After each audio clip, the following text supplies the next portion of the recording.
Bonjour à toutes et à tous. Je suis ravie de vous retrouver pour ce nouveau numéro du Live by Nexem consacré à la question de l'habitat dans le secteur social et médico-social. On parle de plus en plus aujourd'hui de virage domiciliaire, c'est-à-dire cette tendance à privilégier l'habitat pour l'accompagnement des personnes fragiles. Mais on voit aussi éclore des solutions hybrides ou alternatives. Il s'agit d'un des axes forts de la transformation de l'offre du secteur pour coller au plus près des attentes des personnes accompagnées. C'est d'ailleurs une des raisons qui a poussé Nexem à signer dès le début de l'année 2019 un partenariat très structurant avec l'UNA. C'est aussi pour cette raison que Nexem est engagé en tant que membre fondateur auprès d'Andeo, dont la mission est de libérer le pouvoir d'agir des personnes handicapées et des personnes âgées pour leur permettre de vivre à leur domicile et dans la cité. Nous avons donc souhaité débattre aujourd'hui de cette question de l'habitat de demain. Notre émission est organisée en 3 temps. Tout d'abord, pour un premier cadrage, je reçois Stéphane Corbin, le directeur adjoint de la Caisse nationale de solidarité pour l'autonomie, la CNSA. Dans un second temps, j'aurai le plaisir d'animer une table ronde autour des formes alternatives d'habitat pour les personnes âgées et les personnes handicapées. Mes invités donneront des pistes de réflexion sur la manière dont les organismes gestionnaires peuvent se saisir de cette question dans les meilleures conditions possibles. Et enfin, nous parlerons du secteur AHI, où les dispositifs d'accompagnement des personnes sans abri sont en pleine évolution. Donc, Monsieur Corbin, bonjour. Merci d'être avec nous aujourd'hui pour débattre de cette question de l'habitat.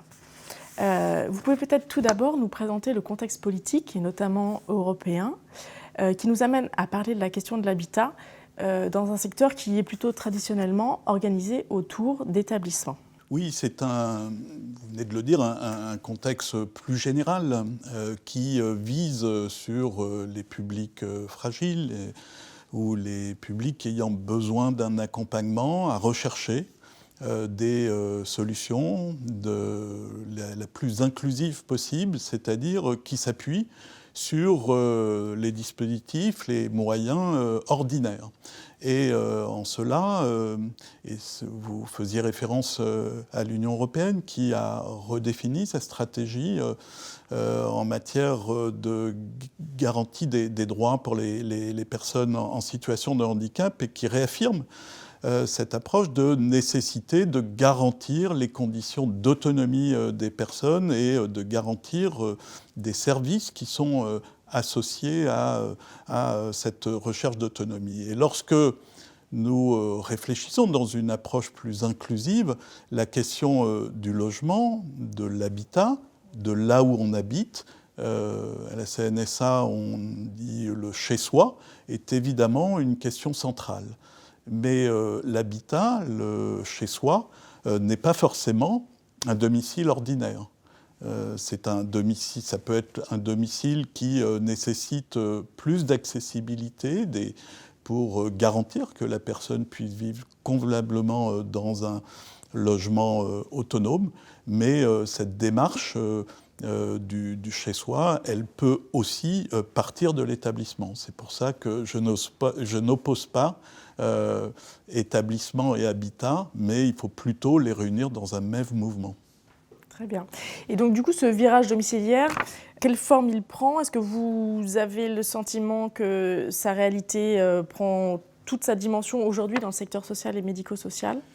Je crois que le secteur social et médico-social a bien pris en compte la nécessité, je ne sais pas si c'est un virage domiciliaire, mais d'une approche domiciliaire. C'est d'abord partir de la personne elle-même lorsque on construit des solutions. D'ailleurs, en partant de la personne elle-même, la personne participe à la solution qui est proposée.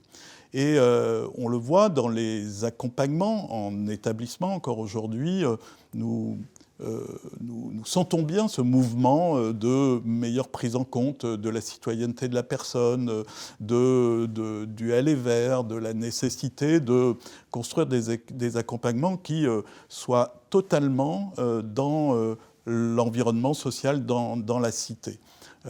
Pour autant, il y a encore beaucoup à faire pour que le chez-soi, le logement d'abord, soit une vraie réalité et que on s'interroge d'abord sur la possibilité d'offrir le choix à la personne entre un domicile ordinaire, un domicile aménagé, une réponse plus hybride ou alors un établissement plus classique. Et du coup, comment la CNSA accompagne les réflexions et les initiatives sur ces questions ? Alors, elle accompagne de diverses manières. D'abord, sur le plan conceptuel, le conseil de la CNSA, qui réunit l'ensemble des parties prenantes du secteur, a beaucoup travaillé sur cette approche, comment on construit des réponses qui s'inscrivent dans une approche plus inclusive, comment on accompagne ce virage domiciliaire et aussi comment ça bouscule parfois les financements, ça bouscule aussi la manière dont on accompagne donc les professionnels, le rapport entre les professionnels et les personnes. Ce premier accompagnement, il est aussi d'inciter à cette transformation de l'offre, pour utiliser un terme plus commun, mais aussi à développer des formes effectivement intermédiaires dans des approches où s'articule bien le développement de services, un habitat adapté et surtout la prise en compte, comme je le disais, de la personne elle-même dans la construction des réponses, dans sa capacité à apporter elle-même la réponse. Donc on accompagne financièrement, méthodologiquement, et puis aussi on accompagne l'ensemble des actions qui nous paraissent innovantes en la matière. Et du coup, ça se traduit comment dans la politique d'investissement ? Est-ce qu'il y a eu un changement ces derniers temps ? Oui, la politique d'investissement, vous le savez, a été particulièrement boostée ces derniers temps grâce au Ségur de la santé qui apporte des moyens considérables en matière d'investissement médico-social. Et la CNSA, évidemment, avec l'ensemble des parties prenantes et le gouvernement, a fait le choix que ces moyens considérables, 1,5 milliard sur 4 ans, permettent la transformation du modèle. Un modèle qui était peut-être trop auto-centré, l'établissement qui offre des services à un accompagnement centré sur l'établissement. Nous souhaitons que les moyens qui permettent de faire levier pour transformer ce modèle soient construits autour de 3 grandes idées. La première idée, c'est que même en établissement, il faut que, ou justement en établissement, le domicile où se trouve la personne, c'est-à-dire le lieu où se trouve la personne, fasse domicile, fasse sens pour la personne et, pour le dire différemment, que la personne se sente chez elle dans un établissement. Le deuxième élément ou idée, c'est que l'établissement puisse beaucoup plus se tourner vers l'extérieur et qu'il y ait peut-être plus de mouvement entre l'établissement et son environnement et la cité. Et le troisième élément, c'est de renforcer aussi les accompagnements, le besoin de prise en soin des personnes ou en accompagnement. Ça doit également être, lorsqu'on parle notamment de l'accompagnement des personnes âgées, il est aussi nécessaire effectivement de garantir cet accompagnement en soins le plus fortement possible. Et puis, ces moyens considérables, ou en tous les cas inédits, viennent aussi accompagner des formes plus hybrides, comme vous l'évoquiez tout à l'heure, ou ce que l'on appelle, nous, l'habitat intermédiaire, que ce soit pour les personnes âgées des résidences, l'accompagnement de la rénovation des résidences autonomie, ou encore l'habitat inclusif qui, aujourd'hui, est très émergent et qui correspond bien au modèle que j'évoquais tout à l'heure, un chez-soi qui soit réellement le domicile de pleine citoyenneté des personnes, mais aussi quelque chose, un lieu qui offre la possibilité de réellement participer à la vie sociale, d'être entouré. Et le dispositif d'aide à la vie partagée, il rentre dans ce cadre-là? Oui, l'aide à la vie partagée, là, il s'agit effectivement d'un dispositif ou d'une prestation nouvelle qui a été introduite par la loi de financement de la sécurité sociale en 2021 et qui est une idée très novatrice, issue du rapport de Denis Piveteau et de Jacques Wolfrom sur le développement de l'habitat inclusif, qu'il appelle d'ailleurs l'habitat accompagné, partagé et inséré dans la cité, qui, je crois, à travers cette appellation, dit beaucoup de choses. L'aide à la vie partagée, c'est finalement la possibilité de créer une nouvelle prestation dans le champ des politiques de solidarité et qui n'est pas banale puisqu'il s'agit finalement de permettre à la personne d'être accompagnée dans un choix d'habitat ou de forme d'habitat très particulier qui est celui d'être à la fois autonome, puisque c'est du logement ou de l'habitat autonome ordinaire, mais partagé par un lieu commun, par également un projet de vie sociale et partagé entre différents habitants. Et cet accompagnement à ces formes d'habitat ou cette animation de cette forme d'habitat n'était pas financée précédemment. On avait créé un forfait habitat inclusif, mais là, nous le rattachons à la personne. C'est un droit qui est rattaché à la personne et qui permet à la personne, dans des logements, des habitats qui sont conventionnés par le conseil départemental, de pouvoir vivre effectivement cette forme d'habitat accompagné. Autonome et accompagné. Tout à fait. Pour finir, Monsieur Corbin, est-ce que vous pouvez nous dire, selon vous, quelles sont les conditions essentielles pour que ce virage domiciliaire soit une réussite, notamment des conseils peut-être pour les organismes gestionnaires? Il y a plusieurs conditions de réussite. La première, c'est qu'il y ait une parfaite adéquation entre les financeurs que je peux représenter ou les institutions publiques sur le cap à atteindre ou la transformation du modèle à atteindre, les gestionnaires, vous l'évoquez, les professionnels qui accompagnent les personnes, essentiels dans ce dispositif, et les personnes elles-mêmes. Et ça part de quelques principes importants.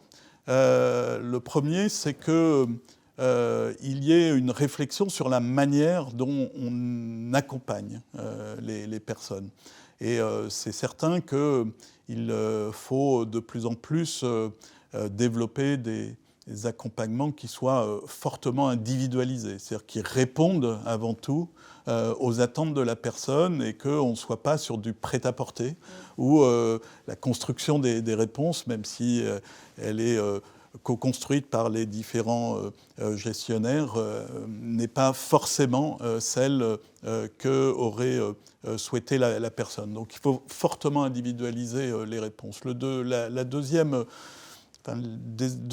condition, me semble-t-il, c'est que tout cela bouleverse les habitudes, la manière peut-être dont nous avons construit notre modèle, qui a quand même beaucoup de vertus.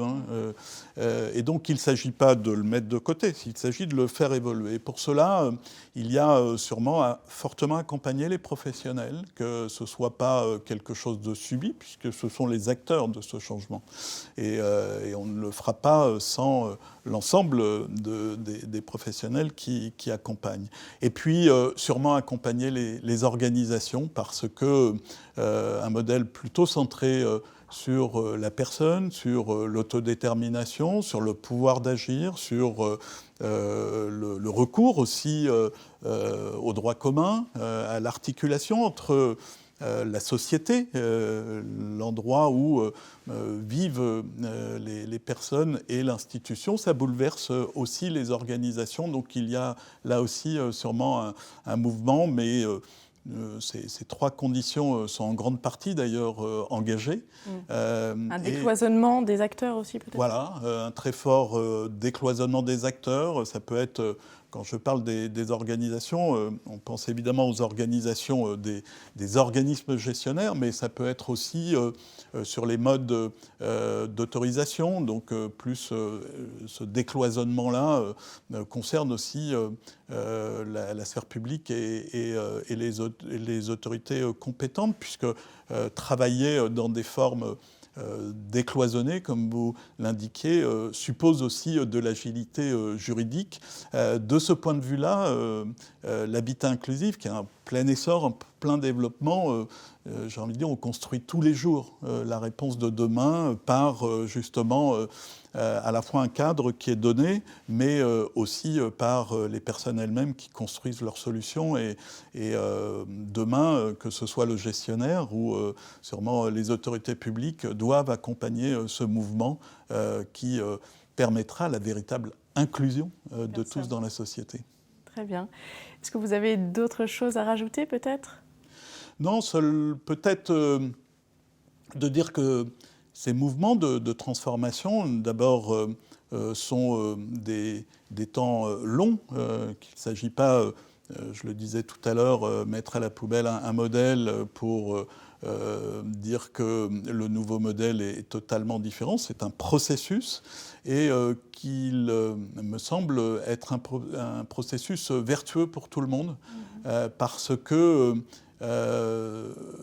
j'indiquais que l'habitat inclusif se développe, mais nous avons déjà des retours, ou même dans les approches nouvelles d'accompagnement dans les établissements, c'est le développement de services nouveaux. On voit bien qu'il y a de véritables réussites et surtout pour les personnes de véritables satisfactions. J'ai pu rencontrer récemment dans différents habitats inclusifs des personnes qui nous disaient que ce soit des jeunes en situation de handicap qui trouvent leur autonomie à travers ces formes-là d'accompagnement, un habitat et un service, qu'ils avaient l'impression d'être véritablement autonomes. Et j'ai aussi rencontré une personne de plus de 90 ans cette semaine qui me disait que par cette forme d'habitat, elle avait l'impression de revivre, qu'elle était plus cloisonnée dans son logement et isolée dans son logement, et qu'elle se sentait effectivement revivre par les interactions qu'il pouvait y avoir. Donc j'ai envie de dire, ces retours-là doivent nous inspirer plutôt que nous inquiéter, bien entendu. C'est globalement du positif. Voilà, ils doivent nous donner la direction à suivre. Très bien. Eh bien, merci, M. Corbin, pour ce premier cadrage. Je sais que votre emploi du temps est assez chargé, donc je vous libère et je vais accueillir les prochains invités de la table ronde. Merci à vous. Merci.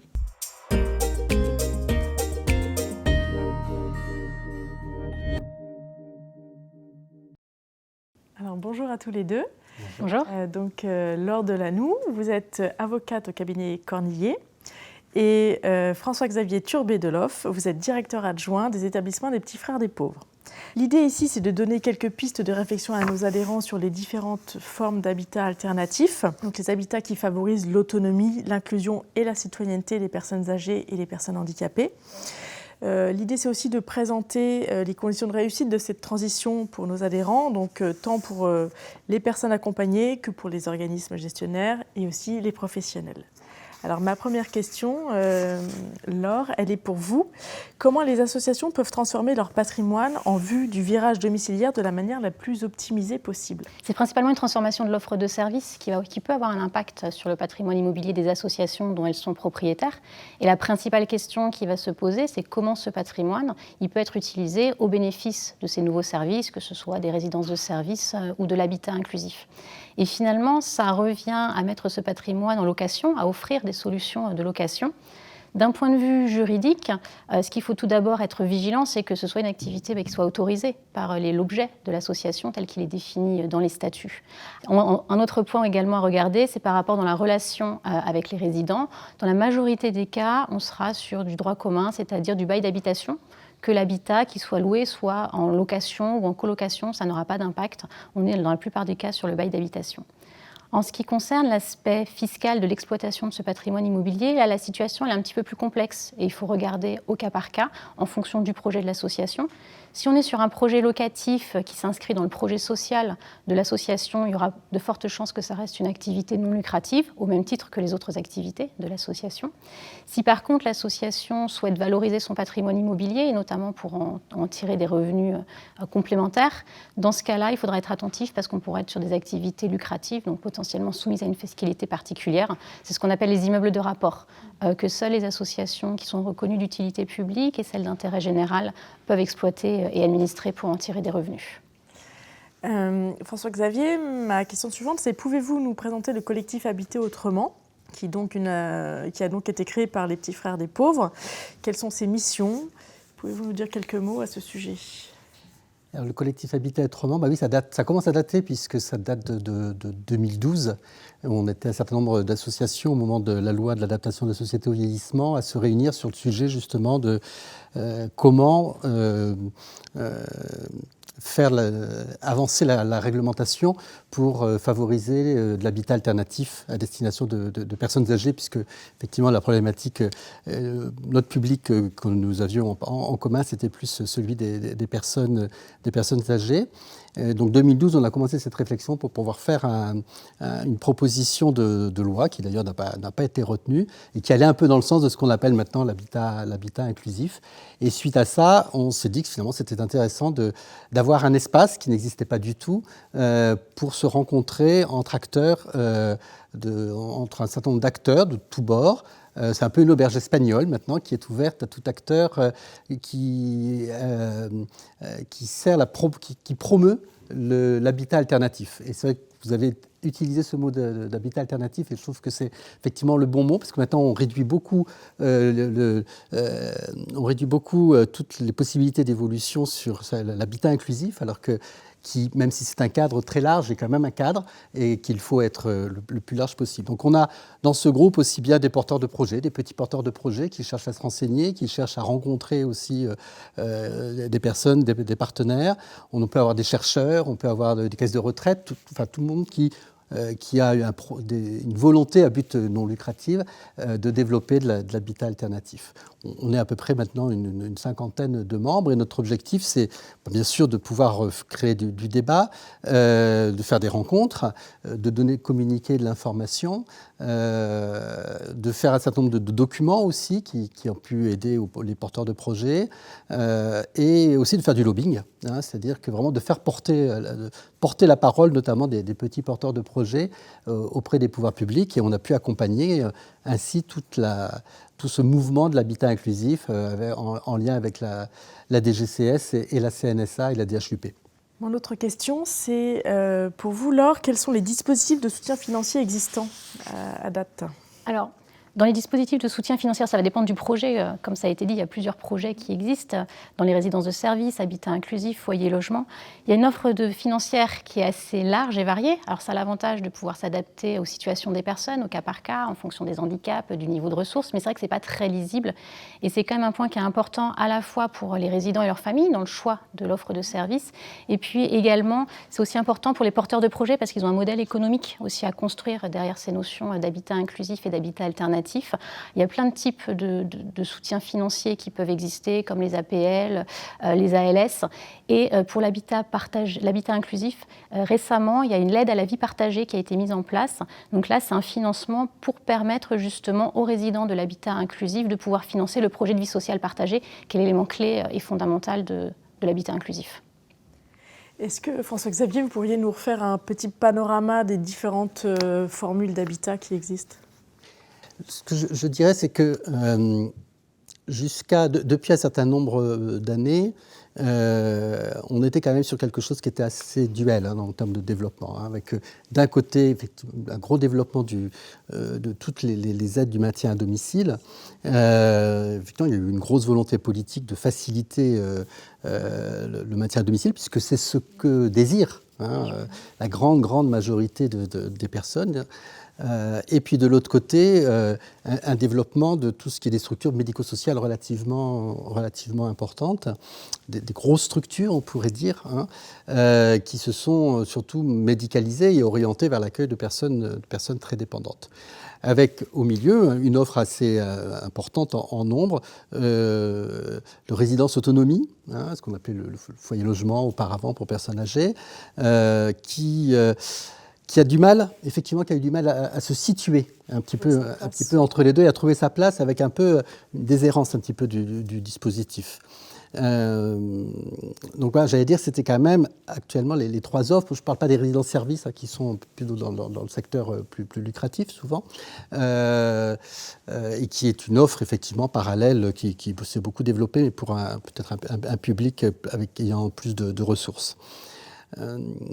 Après, il y avait aussi quelque chose qui s'est peu développé, qui s'appelle les petites unités de vie, qui sont des structures de moins de 25 places et qui sont une forme de petit EHPAD, avec une possibilité de soins externalisés. Malheureusement, par manque de volonté politique et d'adaptation du coup des financements et des modalités de montage budgétaire, c'est un modèle qui s'est malheureusement peu développé, même si on en parle beaucoup et qu'on dit que c'est vers là qu'il faut aller.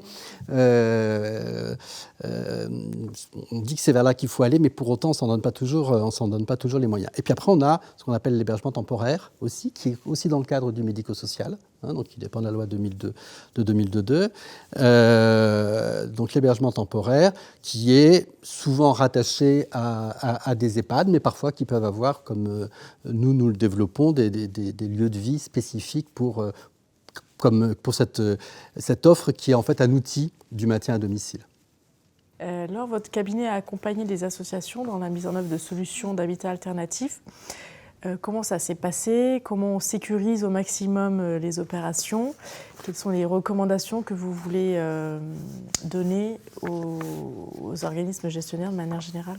C'est vrai qu'on a constaté que depuis quelque temps, on a une forte demande pour l'habitat inclusif de la part des organismes gestionnaires qui, au début, s'y retrouvent pas forcément parce que l'habitat inclusif, comme vous l'avez indiqué, c'est un cadre juridique qui est très large. C'est-à-dire que c'est pas un établissement social et médico-social, donc il faut sortir aussi de la réglementation, du mode économique et du financement. Aujourd'hui, il n'y a pas d'agrément, il n'y a pas de label, il n'y a pas de contrôle, donc c'est vraiment les porteurs des projets qui portent la responsabilité finalement de sécuriser juridiquement le projet d'habitat inclusif qu'ils vont mettre en place, de l'admission jusqu'à la sortie du résident. Qui dit habitat inclusif, ça parle de patrimoine, mais ça ne veut pas dire que ça doit concerner que les grosses associations qui ont des patrimoines. Ça peut la plupart finalement des porteurs de projets qui souhaitent mettre en place ce type alternatif d'hébergement, ils n'ont pas forcément de patrimoine immobilier et donc ils vont se tourner vers des solutions de location, que ce soit auprès de bailleurs sociaux ou de bailleurs privés ou de collectivités territoriales. Et c'est là où on les accompagne, c'est important parce que finalement ils vont se retrouver dans une situation de locataires eux-mêmes vis-à-vis du propriétaire et de mettre en place le principe de sous-location avec leurs résidents. Donc là, il y aura 2 points de vigilance, même si bien sûr les projets sont partagés, il faut toujours s'assurer qu'il y ait l'accord du propriétaire. Et ensuite, il faut surtout que les porteurs de projets soient vigilants sur les engagements qu'ils prennent à l'égard des bailleurs, que ce soit les bailleurs sociaux ou les bailleurs privés, pour qu'ils puissent les répercuter au niveau des résidents. Et autre point important aussi pour lesquels il y a vraiment besoin de formalisation, c'est ce projet de vie sociale et partagée, puisqu'il faut forcément, c'est un projet qui appartient aux résidents, qui doit être construit avec les résidents, mais il faut aussi formaliser leur engagement des résidents de s'inscrire dans ce projet, et ça peut être par le biais de chartes d'engagement. Donc il y a tout un cercle, un cadre juridique à créer par le porteur et à respecter et à mettre en place de lui-même. Pour compléter, il y a une des difficultés, justement, c'est comme vous disiez, on est dans un contrat d'habitation et non pas dans un contrat de séjour. Et c'est parfois un peu la difficulté, c'est-à-dire les personnes ont un statut de locataire, ça je n'utiliserai pas le mot de résident, mais plutôt d'habitant ou de c'est la résidence principale, voilà, ou de locataire ou sous-locataire, en tout cas d'habitant. Mais à côté de ça, on ne peut pas lui opposer un projet social. Tel que ça peut être le cas dans un établissement médico-social. Et parfois, on peut avoir des projets qui sont extrêmement fragilisés par un moment. D'un côté, vous avez un engagement en tant que locataire, et puis de l'autre côté, vous avez effectivement ce projet de vie. Et si à un moment, vous ne désirez plus rentrer dans ce projet de vie, ce n'est pas un motif suffisant et là je passe sous Oui, le bien contrôle juriste, sortir, tout à fait. de sortir du dispositif. Donc ça, c'est un point qui met en fragilité actuellement les montages. Donc François-Xavier, dites-nous sous quelles conditions l'habitat peut favoriser réellement l'autonomie, l'inclusion et la citoyenneté des personnes âgées et des personnes handicapées. Alors c'est vrai que ce mouvement qu'on a vu très très rapide depuis 2017, il faut avoir bien conscience que en fait la France est le pays où on a le plus institutionnalisé la prise en charge des personnes vulnérables, que ce soit les personnes âgées ou les personnes handicapées. C'est nous qui avons proportionnellement à la population le nombre plus important de places en Europe. Donc ça a vraiment été une volonté, j'allais dire, d'accompagnement médico-social important et de sécurisation aussi des parcours, et qui parfois était fortement décrié, notamment par un certain nombre de représentants de l'OMS, par exemple, où il y avait quelque part, et au niveau européen aussi, où la France avait un peu réputation, j'allais dire, de faire un peu des formes d'énormes ghettos, et que comme justement il faut de la place, parce que souvent c'est un petit peu à l'extérieur des villes, et que quand on est sur un nombre important de personnes, obligatoirement on va être sur quelque chose de beaucoup plus fermé. Et jusqu'à il y a quelques années, lorsqu'on parlait de petits lieux de vie justement plus intégrés dans la cité, qui puissent plus facilement être dans du parc immobilier classique, à ce moment-là, tout de suite, on avait une forte opposition des pouvoirs publics, parce qu'ils avaient l'impression qu'on allait faire de l'accompagnement médico-social ou de la prise en charge médico-sociale au rabais, et puis quelque part qu'on sortait des radars et de leur contrôle. Ce qui pouvait s'expliquer parce qu'il y a eu effectivement, une certaine époque, des abus, et au détriment des personnes en vulnérabilité. Donc on est vraiment sur une révolution là actuellement de ce qu'on peut offrir aux personnes vulnérables. C'est un mouvement qui a été engagé depuis plus longtemps dans le secteur du handicap, plus récemment dans le secteur des personnes âgées, et on est vraiment dans cette volonté de donner, j'allais dire, la parole, vraiment, non seulement la parole, mais la décision, la prise de décision, une participation beaucoup plus forte aux personnes, puisque, comme vous disiez, dans le projet de vie sociale et partagée, c'est un projet où il n'y a pas, dans un projet d'habitat inclusif, par exemple, vous n'êtes pas gestionnaire. C'est vous qui animez le projet, vous accompagnez les personnes ou leurs représentants à pouvoir exprimer quel est leur projet, comment ils vont pouvoir le mettre en place et ensuite le faire évoluer en fonction des besoins. Mais on va être aussi sur une codécision et des habitants, que ce soit dans une forme d'habitat partagé lorsqu'on est sous une forme de colocation, ou bien d'habitat regroupé lorsqu'on est sur plusieurs logements autour d'un espace commun. Il va falloir ensemble accompagner les personnes pour véritablement adapter le projet en fonction de l'évolution de leurs besoins. Donc ça, c'est un élément très important par rapport à ce que vous évoquiez. Il y a aussi la question de l'insertion dans la cité, facilitée par le fait que c'est sûr que c'est plus facile d'être dans un accompagnement, de s'intégrer, d'être en lien avec le quartier, lorsque vous êtes sur un lieu de vie qui va regrouper 10, 12, 15 personnes, dans un immeuble résidentiel ordinaire, par exemple, ou dans un lotissement, que lorsque vous êtes dans une structure de 120 places. Donc c'est vrai que les dynamiques sont très différentes. J'allais dire, c'est peut-être les deux points qui font que cette nouvelle dynamique est plus en faveur, j'allais dire, va peut-être plus favoriser, même si ça reste, je tiens à le dire, c'est quand même quelque chose c'est un démarrage, et pour l'instant, c'est vrai que le montage économique n'est pas simple, ce n'est pas encore des montages suffisamment sécurisés pour qu'on puisse espérer tout de suite un développement très, très important, mais c'est quand même une nouvelle orientation politique qui, on l'espère, va permettre de pouvoir ouvrir des lieux où la parole des personnes soit plus considérée.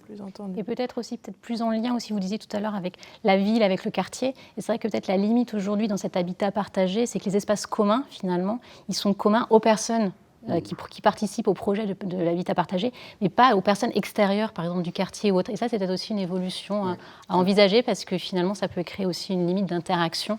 Alors, il y a quand même beaucoup de projets qui, soit sont sur des locaux partagés, ce qui permet justement de pouvoir partager les frais. Par exemple, j'ai en tête des projets où la salle partagée, qui souvent est une source, je pense, un peu de complexité par rapport au montage économique, notamment d'investissement, parce qu'on ne sait pas qui va financer, pourtant est porté par un CCAS ou un autre organisme public, et du coup peut faire l'objet de conventions et de partage. Donc ce qui permet une ouverture. Et beaucoup de projets sont quand même, ont la volonté, par exemple, il y a des projets intergénérationnels, où effectivement le financement, l'aide à la vie partagée va pouvoir être mobilisé pour les personnes âgées, mais les espaces obligatoirement sont ouverts à l'ensemble des habitants. Et on espère que peu à peu, on va aller vers plus d'ouverture, effectivement. Il y a quand même beaucoup de projets qui ont pour vocation aussi de quand même s'ouvrir sur l'extérieur. Et le fait d'être sur des lieux de vie très intégrés dans la cité, parce qu'on peut imaginer dans tout immeuble qu'on pourrait envisager, mais ça, il faudrait être dans de la programmation et dans du développement encore plus volontaire qu'aujourd'hui. On pourrait imaginer d'avoir dans tout immeuble des dispositifs différents de ce type-là. Et il y a aussi la question de la qualité des services, du coup, qu'on apporte aux personnes qu'on accompagne.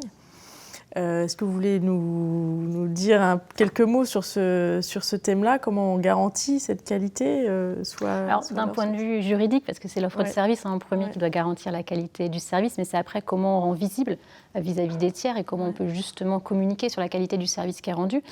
Il y a des possibilités de certification ou de labellisation par les organismes, les porteurs des projets. Voilà, s'ils veulent pouvoir être labellisés ou certifiés, ça va donner un certain gage de la qualité du niveau de service. Il y a notamment Andéo qui propose des certifications pour les services à la personne. Le label CAP Andéo, oui. Tout à fait. Donc François-Xavier, comment selon vous on garantit la qualité de service ? En fait, dans cette nouvelle offre-là, qui est complémentaire de ce qu'on peut trouver dans des établissements médico-sociaux, on va être sur une complémentarité des missions et s'appuyer beaucoup sur le droit commun, puisque les gens sont dans leur logement. Et ensuite, on va y avoir un porteur de projet qui, lui, assure une coordination, une animation sur place et aussi faciliter la participation et les décisions prises collectivement par les habitants. Et après, pour tout ce qui est la prise en charge médico-sociale, prise en charge de soins, on va s'appuyer le plus souvent sur l'offre de droit commun. Donc c'est là où il va falloir créer des partenariats avec des partenaires qui sont déjà engagés sur le territoire, services d'aide à domicile, enfin des SIAD, des SIAD, des SPASAD. Et c'est eux, effectivement, qui, à ce moment-là, assurent la garantie de la qualité de l'accompagnement médico-social qui est proposé. On n'est plus dans une logique où on est sur un établissement qui assure l'ensemble des missions, mais on va être sur du pluri-intervenant avec un porteur de projet qui va assurer une coordination de l'ensemble des acteurs, ce qui est une logique tout à fait complètement différente et qui, pour des acteurs médico-sociaux, n'est pas toujours facile à intégrer puisqu'on est dans une position complètement différente. Après se pose une question qui est, est-ce qu'il faut créer des services, par exemple, d'aide à domicile spécifiques pour ces lieux-là, ou au contraire accompagner les services d'aide à domicile existants pour pouvoir s'adapter à cette nouvelle offre? Il y a pour l'instant les deux qui existent, avec le risque, si c'est un même prestataire qui assure l'ensemble des services, qu'on retourne vers quelque chose, je dirais, ça pourrait être un indice de requalification en établissement, si justement on s'apercevait que finalement il y avait un organisme qui logeait et qui assurait l'ensemble des services, on pourrait considérer que c'est quelque part un établissement déguisé. Est-ce que ça implique la création de nouveaux métiers ? Ce qu'on observe maintenant avec un peu de recul, c'est qu'effectivement ce métier, d'abord il y a ce métier d'animateur du projet de vie sociale et partagée. Pour l'instant il y a des profils très différents. Il y a aussi des projets très différents, donc c'est un peu normal qu'il y ait des profils très différents. Il commence à y avoir des formations spécifiques qui se mettent en place. J'allais dire, il y a un marché qui s'ouvre. Donc bien sûr il y a beaucoup d'acteurs qui se mobilisent autour de ça. Et aussi notamment dans les projets qui concernent des personnes qui ont besoin d'une aide assez régulière et importante. Notamment, on a des projets où vous avez une présence 24 heures sur 24 d'un service d'aide à domicile. C'est effectivement quand même une évolution du métier des aides à domicile. Et il y a un certain nombre d'organismes qui réfléchissent, et l'État aussi, la CNSA, qui réfléchissent à comment accompagner cette mutation. Ce qu'on peut observer, par contre, c'est que c'est souvent vécu comme une valorisation des métiers de l'aide à domicile. Les expériences qu'on a, on voit qu'effectivement, il y a un fort investissement des auxiliaires de vie, par exemple. Et un indicateur qui est intéressant, c'est que souvent, il y a beaucoup moins d'arrêt maladie, d'absence, que dans des services classiques apportés par les services d'aide à domicile. Mais pour que ça fonctionne, il faut qu'on ait justement un dispositif de tous ces services d'aide à domicile qui soit vraiment fort, solide. Et malheureusement, ce n'est pas le cas aujourd'hui. Et c'est vrai que du coup, les porteurs aujourd'hui, c'est beaucoup des associations gestionnaires d'établissements sociaux et médico-sociaux. Donc forcément, ils utilisent leurs compétences qu'ils ont aujourd'hui, leurs habitudes, et puis leurs salariés avec les compétences qu'ils ont dans les services à la personne ou autres. Mais c'est vrai que pour pas qu'on retombe dans le laïus de retomber vers l'établissement médico-social, alors que justement on veut faire des dispositifs inclusifs, il y a certainement effectivement une évolution des métiers à venir et des formations à mettre en œuvre. Et c'est intéressant aussi pour les salariés de ces établissements d'avoir cette perspective aussi d'évolution. Et pour finir, est-ce que vous avez d'autres conseils justement pour les organismes gestionnaires dans cette même idée pour garantir la réussite de cette nouvelle tendance ? Moi, comme je disais tout à l'heure, je pense que c'est une mutation qui n'est pas simple, notamment lorsque ce sont des nouveaux porteurs de projets, des petits porteurs de projets qui, ils démarrent vraiment avec un projet qui est imprégné de tout ce qu'on vient de dire en termes de valeur. Quand c'est un gestionnaire d'établissements médico-sociaux, ça demande de la part de tout le monde et de tous les salariés vraiment une mutation. Donc ce qui est vraiment important, c'est d'aller voir aussi ce qui se fait, de se confronter à un autre possible. Alors c'est vrai que sur la partie formalisation, c'est pas forcément simple de se lancer dans ce type de projet. Je pense que ce qui est important au départ déjà, c'est de faire un peu un état des lieux, des leviers qui existent au sein de la structure pour pouvoir porter ce projet, que ce soit en termes de patrimoine, en termes de compétences, et puis aussi le besoin des usagers, parce que finalement ils vont construire leur offre de service de demain, souvent aussi sur la base des besoins qu'ils constatent au quotidien avec les usagers qu'ils accompagnent dans les établissements. Et ils voient bien que l'offre de service de l'établissement n'est pas forcément adaptée pour certains, donc c'est comme ça qu'ils construisent leur projet. De l'appui aussi sur le territoire, parce que c'est très important, les partenariats pour développer ce type de projet avec les financeurs, les collectivités territoriales. Et en ce qui concerne vraiment la partie un peu plus juridique, montage du projet, il y a le modèle économique qui est très important, puisqu'on sort aussi des codes qu'ils ont l'habitude avec le principe de tarification. On n'est plus du tout sur le même type de modèle économique. Et d'un point de vue juridique, on a dit c'est une multitude de partenaires qui vont venir.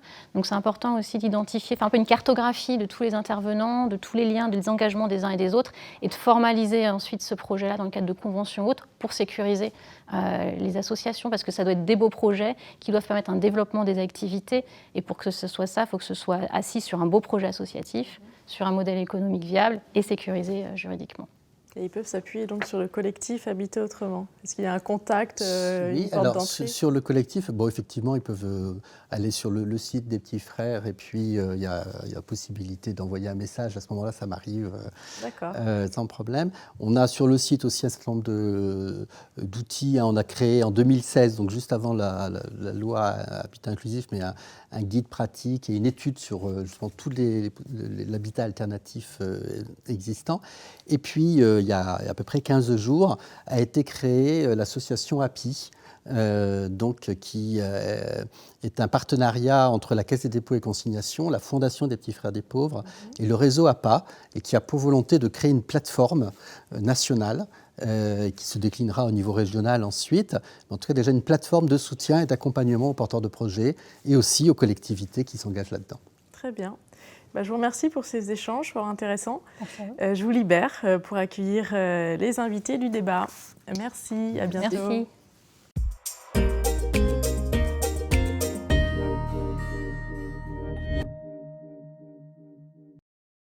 Bonjour à tous les deux. Bonjour. Merci d'être avec nous aujourd'hui pour parler habitat dans le secteur AHI, donc accueil, hébergement, insertion. Je vous présente Sophie Randino, vous êtes directrice du GCSMS SIAO 35. Michel Gossel, vous êtes directeur général d'Est Accompagnement et également administrateur Nexem. Je vous propose de commencer par une petite présentation de vos structures respectives, si vous le voulez bien, en quelques mots. Donc, je suis Sophie Randino, je suis directrice du groupement de coopération sociale en charge du service intégré d'accueil et d'orientation pour l'Ille-et-Vilaine, qui est en charge en fait, de la régulation des places d'hébergement et de logement adaptés sur le territoire brétilien, donc de l'Ille-et-Vilaine, d'un ensemble de missions, mais je crois qu'on détaillera un petit peu plus tard. D'accord. Et vous, Michel ? Donc, Michel Gossel, je dirige l'association Est Accompagnement qui se situe à Metz en Moselle. On gère le 115 SIAO de Moselle, on gère également des centres d'hébergement d'urgence, d'insertion. On a aussi 2 petits services médico-sociaux, des appartements de coordination thérapeutique, des liens de soins santé, et on œuvre aussi dans l'IAE, dans l'insertion par l'activité économique. Entrons maintenant dans le vif du sujet. Un transfert des compétences des CHRS, donc les centres d'hébergement et de réinsertion sociale, a été effectué récemment. La DGCS, donc la Direction générale de la cohésion sociale, a cédé cette compétence à la DIAL, c'est-à-dire la délégation interministérielle à l'hébergement et à l'accueil au logement. Ce changement marque manifestement une volonté de mettre l'accent sur la dimension logement. Donc, Madame Randino, pouvez-vous nous dire, dans ce contexte où l'habitat est remis au centre de l'approche, quelles sont les missions du SIAO et nous expliquer les conséquences de ce changement pour votre structure et toutes les structures SIAO en général. Le service intégré d'accueil et d'orientation, il a 3 missions habituellement qu'on va essayer de simplifier. Donc une mission d'orientation, c'est-à-dire il va centraliser l'ensemble des demandes d'hébergement et de logement des personnes qui sont sans abri ou qui risquent de ne pas pouvoir se maintenir en fait dans le logement, menacés par une procédure d'expulsion. On va centraliser donc toutes ces demandes et on va essayer d'y répondre en proposant une solution adaptée dans tout le parc de l'hébergement et du logement qui est régulé par le SIAO. Ça, c'est une des premières missions qui est celle qui est la plus connue au niveau des SIAO, qui nécessite une grande équité de traitement entre l'ensemble des demandes et qui est malheureusement, mais parfois un petit peu le SIAO en étau dans la concurrence des publics entre les différentes personnes qui nous sont adressées. Les autres missions qui en découlent assez naturellement, c'est un rôle d'observation sociale, c'est-à-dire qu'on dispose d'un grand nombre de données qui sont compilées dans un outil perfectible et qui nous permettent en fait d'étudier les besoins, l'offre, d'identifier l'adéquation entre cette offre et cette demande, et donc d'avoir aussi un rôle un petit peu d'alerte vis-à-vis des pouvoirs publics sur comment mieux orienter peut-être les politiques, en tout cas être un appui d'aide à la décision. C'est aussi un rôle d'observatoire qui permet de valoriser, je trouve, le travail social qui est fait sur le terrain. Il faut du rendu compte aujourd'hui, il faut des données, et ça permet en fait de quantifier également les sorties vers le logement et tout l'accompagnement qui est fait dans les différentes structures, tout ce qu'on appelle les sorties positives en fait de la rue vers le logement. Et la troisième mission, c'est une mission de coordination des différents acteurs de la veille sociale. Ça va du champ des sortants de prison, le champ de la santé, le champ de l'accès aux ressources, l'accès aux droits de façon générale. L'idée, c'est que tout le monde travaille ensemble et c'est pour ça que cette modification institutionnelle, ce changement est important qu'il ne concerne pas que le SIAO, il concerne l'ensemble de ce champ de la veille sociale. L'idée, c'est d'éviter les ruptures entre les différents acteurs et d'assurer vraiment une continuité de prise en charge. Donc, pour les SIAO, c'est particulièrement important parce que la DIAL a voulu renforcer la place du SIAO dans la lutte contre le sans-abrisme et le mettre un petit peu chef d'orchestre au niveau local de la stratégie nationale du logement d'abord. Donc, il y a plusieurs enjeux là-dessus pour les SIAO. Déjà, il y a un enjeu sur la quantité et la qualité des logements produits. Il faut vraiment accélérer la production de logements sous toutes ses formes, du logement social. Donc pour ça, il faut avoir des programmes locaux de l'habitat ambitieux. Les collectivités sont à la manœuvre. Il faut des niveaux de financement suffisants, que ce soit pour le logement adapté, les différentes formes qui existent. Il y a de l'intermédiation locative, des maisons relais, des formes en fait différentes en fonction du niveau d'autonomie de la personne. il faut des financements d'aide à la pierre aussi assez conséquents pour répondre à ces besoins. On est sur des secteurs assez tendus aussi, notamment sur les métropoles. Et il y a un enjeu plus particulièrement pour les SIAO sur l'enjeu de au niveau de l'évaluation sociale préalable à l'orientation, parce que pour faire une orientation adaptée, il faut une évaluation sociale de grande qualité. Et pour moi, ça fait écho au sein de Nexem à la question de l'attractivité des métiers, en fait, à la formation des travailleurs sociaux et à la reconnaissance de toutes leurs compétences sur l'évaluation, en fait, sur comment ils appréhendent, en fait, une personne, une situation, et leur connaissance fine de l'ensemble et de la pluralité des dispositifs d'hébergement et de logement qui existent. Donc, voilà, cette réforme, elle touche le SIAO, elle ne touche pas que le SIAO, mais c'est vrai que nos rôles vont être renforcés dans les mois et les années qui viennent. Très bien, merci. Monsieur Gossel, on note notamment avec la loi Elan, donc une loi de 2018 pour l'évolution du logement et de l'aménagement du numérique, des dispositifs comme Un chez-soi d'abord, vous en aviez parlé, une volonté forte d'accélérer la transformation des dispositifs d'accompagnement pour les personnes sans abri. Comment cela se matérialise dans votre association ? Alors, tout d'abord, ce n'est pas quelque chose de nouveau. Ça fait déjà quelques années que le logement et l'hébergement travaillent ensemble. Voilà, l'une des premières choses, c'était en 2007, je crois, avec le PARSA, le plan d'action et de renforcement pour le logement et l'hébergement des personnes sans abri, qui donnait la priorité au public issu des CHRS pour accéder au logement social ou au logement conventionné. Un petit peu plus tard, la même année 2007, c'est aussi l'année où la loi DALO a été instaurée, donc le droit opposable au logement, qui permet aussi aux personnes sans abri de pouvoir faire valoir ce droit et de pouvoir accéder à un logement plus rapidement. Ensuite, c'est en 2008 où Alain Régnier a été nommé délégué pour coordonner les questions liées à l'hébergement et au logement. Il a émis plusieurs rapports qui ont donné lieu l'année suivante à la création du logement d'abord, enfin pas tout à fait l'année suivante, 2 ans après, c'était en 2010, à la création du logement d'abord avec un secrétariat d'État, et puis qui est devenu en 2012 un ministre délégué au logement qui était occupé par Benoît Paru à l'occasion. Donc voilà, c'est pas quelque chose de nouveau, mais c'est renforcé. Tout ça pour dire que ça fait déjà quelques années qu'on s'inscrit comme ça dans une transformation, et puis que le lien entre l'hébergement et le logement qui n'existait pas, aujourd'hui sont nettement renforcés. Concernant la loi Elan, effectivement, elle réforme un certain nombre de choses qui concernent le logement, à la fois pour les personnes issues de l'handicap, mais aussi les personnes sans abri. En ce qui concerne les personnes sans abri, eh bien, c'est l'obligation, en tout cas pour les CHRS, de s'inscrire dans un CEPOM, dans l'écriture d'un CEPOM qui doit être finalisé pour le 1er janvier 2023. Donc, deuxième élément que la loi Elan apporte au secteur des CHRS, la transformation et l'évolution des CHRS passe dorénavant par le PDALH-PD, c'est le plan départemental d'action du logement et de l'hébergement des personnes défavorisées. Et donc là, on revoit de nouveau qu'on a le secteur de l'hébergement en proximité avec le logement pour tenter d'apporter aussi une coordination entre les deux secteurs.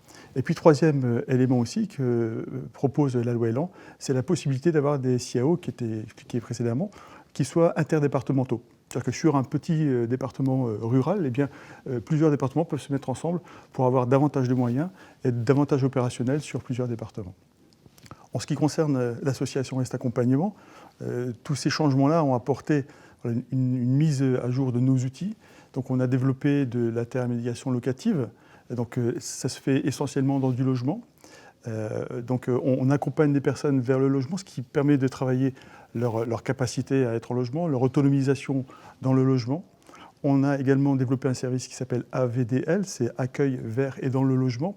C'est un service qui permet d'aller chercher les personnes de la rue et les amener directement au logement, en fonction là aussi de leur capacité. Et puis, troisième élément qu'on a pu aussi changer, on a modifié nos CHRS. C'est-à-dire que les CHRS, il y a encore une quinzaine d'années, c'était essentiellement des CHRS collectifs. Alors qu'aujourd'hui, on s'est dit le collectif n'est pas forcément ce qui répond le plus aux besoins. Donc on prend des appartements et on fait du CHRS éclaté. Alors on conserve quand même un certain nombre de places en CHRS collectif parce que c'est indispensable de pouvoir être dans un accompagnement de quotidienneté. Mais une fois passé cette étape, eh bien, on va vers du logement et on accompagne dans le logement, là aussi pour travailler davantage l'autonomisation des personnes. Et on parle de moyens. Dans l'Ille-et-Vilaine, est-ce que vous avez le sentiment d'avoir les moyens nécessaires pour l'accompagnement des personnes? Comment ça se situe? Je voulais confirmer aussi les propos de Michel sur c'est pas nouveau de pratiquer un service de la rue au logement, sauf qu'on ne disait pas forcément ça comme ça. Aujourd'hui, ça se structure, mais on le faisait déjà. Donc, il y a plus un changement de cadrage, mais sinon, les travailleurs sociaux sont déjà opérationnels, ils sont déjà sur le terrain. Et évidemment, la phase de l'hébergement est tout à fait facultative aujourd'hui. Donc, il faut plutôt travailler, comme je dis, l'évaluation, et c'est là où on peut peut-être manquer de moyens, en tout cas sur l'Ille-et-Vilaine. C'est d'avoir vraiment suffisamment de professionnels qui peuvent recevoir le public, qui peuvent l'écouter, l'évaluer, l'accompagner, donc bien l'orienter. Donc il y a ça. L'autre levier qui est nécessaire pour nous, en tout cas sur l'Ille-et-Vilaine, et ce sur quasiment tous les territoires, on a une partie, la métropole, on a le secteur de Saint-Malo aussi très, très dense et en forte tension, mais également sur certains territoires un peu plus ruraux qui sont aussi en tension sur l'accès au logement. Donc il y a quand même un enjeu de production de logements, ça c'est vraiment indispensable, sur, comme je disais tout à l'heure, différents types de logements, mais en particulier les petits logements, parce que c'est ça aussi l'évolution de la société, ce sont des plus petites compositions familiales. Et c'est vrai qu'on a un effet boule de neige, si on ne produit pas assez de logements autonomes, on embolise tout ce qui vient avant. C'est-à-dire que les durées de séjour en CHRS vont s'allonger, donc il y aura moins d'entrées en CHRS, donc les personnes vont davantage se stabiliser sur l'hébergement d'urgence, alors que ça devrait durer quelques nuits, quelques semaines, grand maximum, et on a des durées du coup qui s'allongent. Donc là, ça n'est pas tant propre au SIAO que le système en fait qui est à revoir, et donc la production de logement. Donc il y a la production de logement, il y a l'enjeu, moi je le répète, d'une évaluation précise pour que le SIAO puisse bien faire son travail d'orientation. Après, à lui d'être l'alerte sur l'insuffisance de solutions, l'inadéquation de l'offre et de la demande. C'est vrai qu'au niveau du SIAO d'Ille-et-Vilaine, la chance qu'on a, c'est d'être en groupement de coopération sociale. Alors, c'est une forme qui n'est pas très connue. C'est même une forme juridique qui n'est pas très connue au niveau national. En fait, ce sont aujourd'hui 11 associations qui se sont regroupées pour porter uniquement le SIAO. C'est-à-dire qu'on est complètement neutre dans les orientations. Nous ne gérons aucun dispositif, si ce n'est les places hôtelières qui sont malheureusement conséquentes parce qu'il faut répondre aux situations de grande vulnérabilité, les places pérennes n'étant pas suffisantes. Mais au moins, on a des associations en fait, qui se sont regroupées pour coopérer ensemble. Les décisions sont prises plutôt collégialement. L'idée n'est pas du tout de faire ce qu'on va appeler une usine à gaz, mais plutôt d'essayer de simplifier les procédures et de faire adhérer en fait, tout le monde au SIAO, parce qu'il doit encore gagner parfois sa légitimité de terrain. Sa légitimité aujourd'hui lui vient des textes, lui vient du cadre, mais il faut encore faire adhérer l'ensemble des partenaires sur le terrain. C'est assez différent sur votre territoire, du coup, si vous avez un SIAO propre. Alors, effectivement, on a un SIAO propre. Alors, c'est aussi peut-être la taille du département qui peut aussi permettre d'avoir un SIAO propre. Et puis, on a aussi beaucoup de flux migratoires sur la Moselle. On est en proximité d'une zone frontalière. Voilà, historiquement, ça a toujours été une zone de migration. Donc, ce qui fait que le SIAO est relativement conséquent et aujourd'hui porté que par une seule association. Néanmoins, je rejoins ma collègue sur la collaboration entre associations. Et je vais prendre pour exemple un dispositif qu'on vient de créer. On a répondu à un appel à manifestation d'intérêt pour les grands marginaux. Ce public qui, en général, préfère rester à la rue, préfère être dans du squat, un public ancien, clochardisé, avec de multiples pathologies et qui ne supporte pas la vie en collectivité. Donc l'appartement n'est aujourd'hui pas possible pour eux, mais le collectif, il représente une lourdeur qui n'est pas non plus facile pour eux. Eh bien, on s'est mis à plusieurs autour de la table. On a eu un bailleur social, Batigère, on a eu l'UDAF de la Moselle, une fondation, la Fondation Abbé Pierre, on a eu l'hôpital psychiatrique local, et puis le SIAO, notre association, pour réfléchir qu'est-ce qu'on allait pouvoir faire. Eh bien, on a développé un accueil qui est adapté aux capacités des personnes, donc que ce soit dans de l'habitat modulaire, pour qu'ils puissent avoir cette possibilité d'entrer et sortir comme ils veulent, pour qu'on puisse avoir moins de règles, et puis surtout qu'ils ne soient pas non plus à la rue, et ce qui permet aussi d'opérer une veille sociale quotidienne et de pouvoir les tirer vers le haut en fonction de ce qu'on peut ressentir au quotidien à leur côté. Et vous avez le sentiment d'avoir les moyens nécessaires aujourd'hui pour mener à bien ces missions et ces ambitions? Alors concernant la question des moyens, on n'attend pas le 31 décembre 2022 pour se dire il faut faire un CEPOM, comme je le disais tout à l'heure. On y travaille maintenant. C'est maintenant qu'on peut aussi négocier des moyens. Donc il faut aller assez vite pour être réactif et ne pas travailler ça trop tard et pouvoir négocier correctement les moyens. Mais les moyens, bon, c'est une chose, mais en redéployant aussi certains moyens, en jouant le jeu avec le financeur, on a des gens en face de nous qui sont quand même aussi, qui ont la volonté que les moyens soient utilisés correctement et qui ont la volonté que les personnes soient prises en charge. Et donc, on peut aussi innover, comme je le disais là sur la migrants marginaux, mais on peut aussi transformer des CHRS. On peut aussi, dans le CEPOM, c'est ce qu'on souhaite, des actions qui ont été innovantes, des actions qui n'étaient pas pérennisées, eh bien, les prendre et les rattacher à des établissements qui sont aujourd'hui agréés, ce qui permettra d'avoir une meilleure vision sur 5 ans, puisqu'on négocie les budgets sur 5 ans. On peut aussi mutualiser nos CHRS, c'est-à-dire qu'on avait 5 CHRS il y a encore quelques années. Demain, à la signature du CEPOM, on n'aura plus qu'un seul CHRS. Alors, c'est un gros CHRS qui fera 200 places, plus de 200 places. Néanmoins, c'est un CHRS où on peut piloter des moyens différemment. C'est un CHRS où on peut travailler une vraie mutualisation de moyens.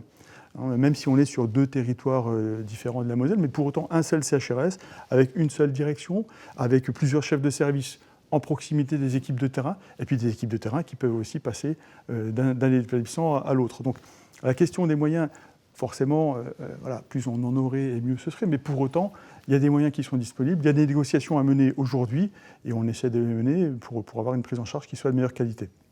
Madame Randino, est-ce que vous voulez rebondir sur ce que vient de dire Michel?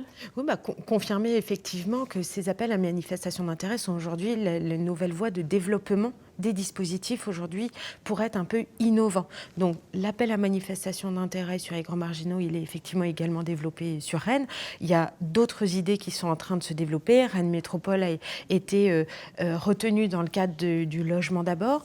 Moi, ce que je voulais dire également, c'était au niveau du SIAO, puisque c'est la partie que je connais le mieux, il y a 2 freins en fait, qu'on identifie dans l'opérationnalité de notre action.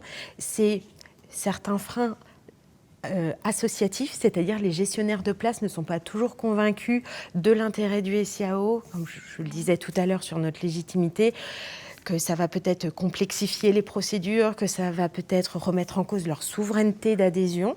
Mais pour autant, on est là aussi pour les rassurer et pour travailler ensemble. Et d'autre part, rebondir aussi sur ce que disait Michel, sur les flux migratoires qui arrivent. L'Ille-et-Vilaine est particulièrement concernée, effectivement. Il y a bien sûr une politique d'accueil et d'asile très très forte en France et sur l'ensemble des territoires. Mais pour autant, tout le monde ne ressort pas avec un titre de réfugié et l'accès au logement à ce moment-là est quand même particulièrement compliqué. Et c'est vrai que sur le volet urgence du SIAO, donc essentiellement géré par le 115, l'appel téléphonique pour les sans-abri, on manque quand même de solutions post-urgence. Et donc du coup, de la manière dont vous avez réinvesti les CHRS, est-ce que ça vous a permis de constater déjà un meilleur service pour les personnes sans-abri ? C'est un réel changement de paradigme, pour les travailleurs sociaux notamment. Tout d'un coup, se dire qu'on avait l'habitude de prendre les gens en charge dans des collectifs et se dire qu'ils ont la capacité d'être en logement, mais ce n'était pas un réflexe. Donc, d'une certaine manière, le législateur nous a un peu obligés et on se rend compte aujourd'hui que c'est une plus-value pour l'usager, qu'en fait, il avait ces capacités-là et que parfois, on l'était peut-être un peu trop maternant et que là, en le mettant en logement, eh bien, on franchit une étape. Voilà, on passe un escalier, pas par obligation, mais il y a une réelle plus-value pour l'usager et on peut réellement après aller vers le logement. Après, en parallèle, il n'y a pas que l'aspect technique, il y a aussi l'aspect un peu politique. C'est-à-dire que les associations aussi de l'hébergement, de plus en plus, se rapprochent du logement social. Et c'est tout récent, mais l'association Est Accompagnement a 2 postes dans des conseils d'administration de bailleurs sociaux locaux. Voilà. Et c'est aussi comme ça qu'on peut aussi mieux faire connaissance, se faire confiance, et puis développer ensemble des outils qu'on a pu citer, comme l'IML, même si l'IML, l'intermédiation locative, à la base, était avant tout pour du logement privé, mais on peut également le faire, et on peut aussi innover avec le logement social. Je confirme, hein, sur la partie gouvernance, effectivement, nous, du groupement de coopération sociale, c'est également un des objectifs de la présidente du groupement de coopération, donc d'intégrer les bailleurs sociaux comme membres de ce groupement ou l'association départementale des organismes d'HLM. Donc ça, c'est effectivement une orientation déterminante pour nous. Notre émission va toucher à sa fin. Est-ce que vous voulez rajouter quelques mots de conclusion ? Pour ma part, ce que je souhaite vraiment sur la question de l'hébergement-logement, c'est de faire culture commune, c'est de se faire confiance, de se dire que toute personne a aujourd'hui la capacité à habiter et la seule variable, on va dire, de réponse, c'est le niveau d'accompagnement. Bien sûr, les CHRS restent indispensables, mais aujourd'hui, il y a tout un panel d'autres solutions. Et il faut se faire confiance entre gestionnaires, avec le SIAO et avec les services de l'État, bien sûr, qui sont indispensables aujourd'hui, tant dans le financement que dans le pilotage, pour faire avancer nos territoires. Très bien. Et vous ? Je rajouterais simplement faire confiance aussi aux usagers, puisqu'ils ont des capacités qu'on ignorait. Et là, avec cette obligation, eh bien, voilà, c'est révélateur. On peut passer à d'autres étapes. Reste encore à travailler aussi le lien, même si on est tous convaincus que c'est nécessaire, mais le lien avec la psychiatrie, qui reste quand même un secteur pas évident. Et il faut aussi rappeler que nos usagers aussi, on n'est pas dans le secteur de handicap, mais pour autant, ont quand même souvent des problématiques psychiatriques. Et donc c'est un lien aussi à travailler et à approfondir. Très bien. Eh ben, merci beaucoup d'avoir été là avec nous. Donc, c'est la fin de cette émission. Je vous remercie de l'avoir suivie et je vous souhaite une agréable fin d'année. Et je vous dis à bientôt pour un prochain webinaire ou live by Nexem. Au revoir.